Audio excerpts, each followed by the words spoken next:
Welcome back to Pokemon Tabletop Reimagined, a tabletop system that's easy to understand, easy to run, and easy to play, created by me, that's going to empower you to live out your Pokemon trainer fantasies.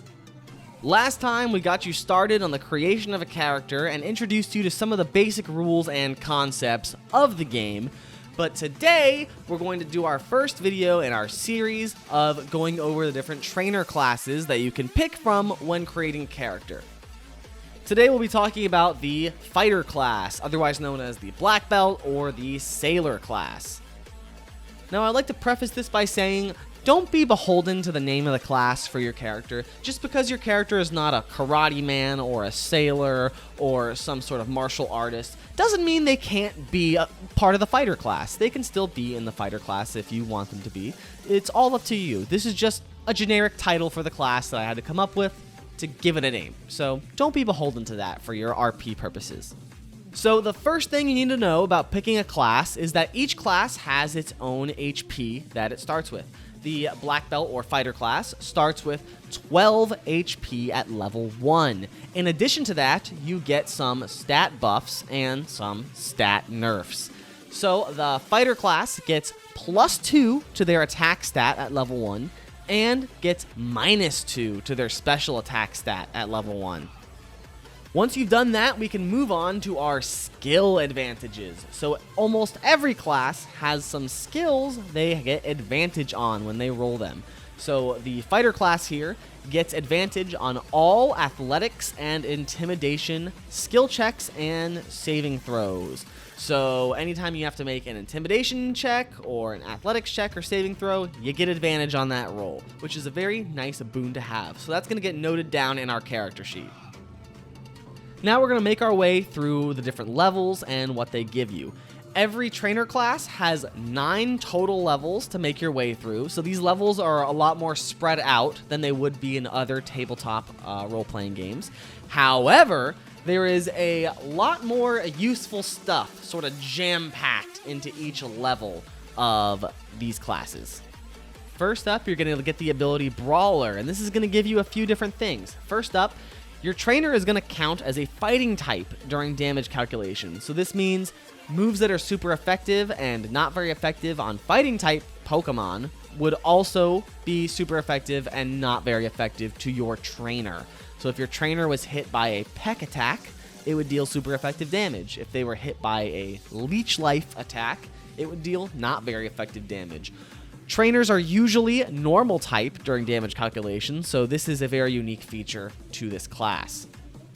You're also going to get to use your basic attack as a bonus action. Usually, trainers can use their basic attack as an action, and it'll deal 1d6 normal type damage. You can do this as a bonus action, meaning you can sort of tag team with your Pokemon during combat a lot easier, and it's just a lot of fun. You sort of just tag team with your Pokemon, punch some stuff, it's cool. Your trainer will also know the move Karate Chop. That's right, the Pokemon attack Karate Chop. Your trainer knows how to perform this. So you can actually use Karate Chop during combat, outside of combat. You can use that move. And in addition, all of your Pokemon can slot Karate Chop into their moveset, even if they don't normally learn it. So you can teach Karate Chop to your Poliwag if you want. You can teach Squirtle Karate Chop if you want to. All your Pokemon are able to learn Karate Chop, and so are you. Lastly, at level 1, all of the Pokemon that are under your care, that you own, are going to gain an additional +2 to their attack stat. That's just baked in, so if your Squirtle has an attack stat of 8, it actually has an attack stat of 10. They just gain 2 extra points to their attack. At level 2, you're going to unlock the Trusted Techniques ability.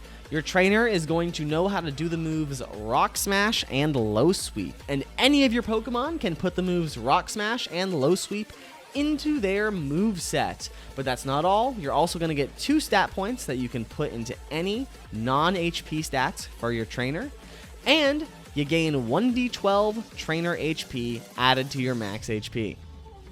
At level 3, you're going to get the ability Battle Hardened. You're going to get 1d12 HP added to your max HP, and your trainer's going to know the move Quick Guard, and any of your Pokemon can also put the move Quick Guard into their moveset.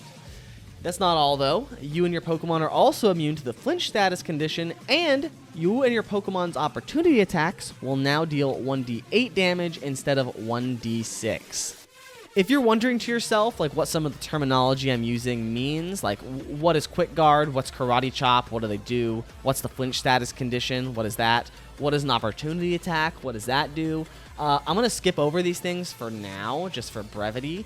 We're going to go over those in later videos. Don't worry, they will be covered. But if you'd like to know for yourself and look into it so you can understand what they are, you're welcome to check out the documentation, which is in the link in the description below. Just Control F in the rule document and you'll find anything that you need.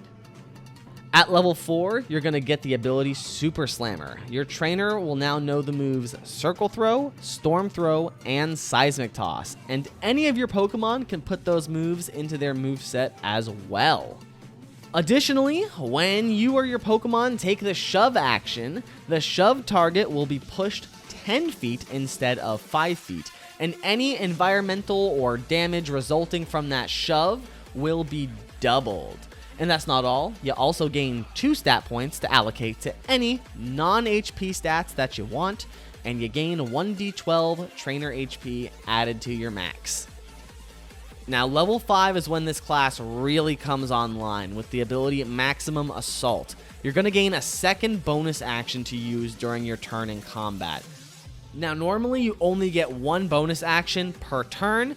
This lets you take 2 bonus actions per turn, which is huge. You can get some extra buffs, make an extra attack. This is very, very massive and is probably the main appeal of this class. That's not all, though, because at level 5, all the Pokemon under your care will gain an additional +2 to their attack stat again. So all your Pokemon get +2 to their attack stats. Wonderful. And you also get 1d12 more trainer HP added to your max HP. At level 6, you're going to get the ability Close Quarters Combat, where you or your Pokemon can make 1 basic opportunity attack per round for free without spending a reaction.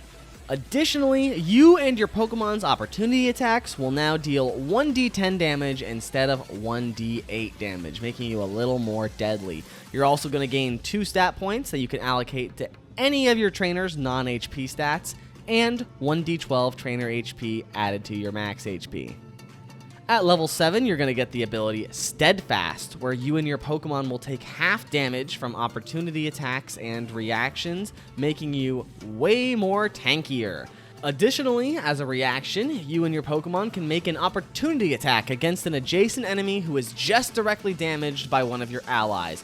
So if an ally attacks an enemy that's standing next to you, you also get to do a little free shot at them as long as you have a reaction. You're also going to gain 1d12 trainer HP added to your max HP. At level 8, you're going to get the ability Wise Mentor, where your trainer knows the moves Coaching and Focus Energy. And any of your Pokemon can also put the moves Coaching and Focus Energy into their movesets as well. These moves, in addition to your extra bonus action that you get with this class, is going to give you a lot more party buff potential, as well as a very, very great form of self-buffing for you and your Pokemon. You're also going to gain 2 stat points that you can allocate to any of your trainer's non-HP stats, and you're going to get that 1d12 trainer HP added to your max HP again. At level 9, your penultimate ability is going to be called True Strike, where you and your Pokemon's attacks will deal a critical hit on a max damage roll. Additionally, you're going to get another 1d12 HP added to your max trainer HP. This ability is extremely deadly, comboed with your other abilities here. Critical hits in this game deal double the damage on hit. So if you roll max damage on an attack, the damage is immediately going to be doubled. Keep in mind, though, this has to be a natural max damage roll. You can't just, if the max damage of an attack is 6 and you roll a 1, but you have a +5 to your attack bonus, that doesn't count as a max damage roll. You'd have to roll the 6 naturally in order for that to count. With the additional bonus action that we get from this class, the additional reaction we get from this class, the opportunity attacks we're going to be making, Focus Energy, which lowers the natural roll needed for a crit, and True Strike, giving us a crit on a max damage roll, this class has the potential to critical hit quite often by the end of it. So if you're interested in a class where you're fighting alongside your Pokemon, getting your hands dirty, maybe getting into some fights yourself and putting out huge damage, critical hits, and just locking down the opponents with just flurries of blows, the fighter class, black belt class, it's for you. I'd say pick this up if you like fighter classes in other tabletop RPGs. And that's going to be the fighter class for Pokemon Tabletop Reimagined. If you have any criticisms, questions, comments, and concerns, go ahead and throw them down in the comments. Remember, this game is a work in progress. It's changing a lot of the time based on player feedback. So let me know what you think. We'll look at things together. If you want to take a look at the class yourself, again, it is in the description below. Check that out. And next time, we're going to be taking a look at the musician or idol class, which is basically this game's equivalent of like a bard. So stay tuned for that one. Bye.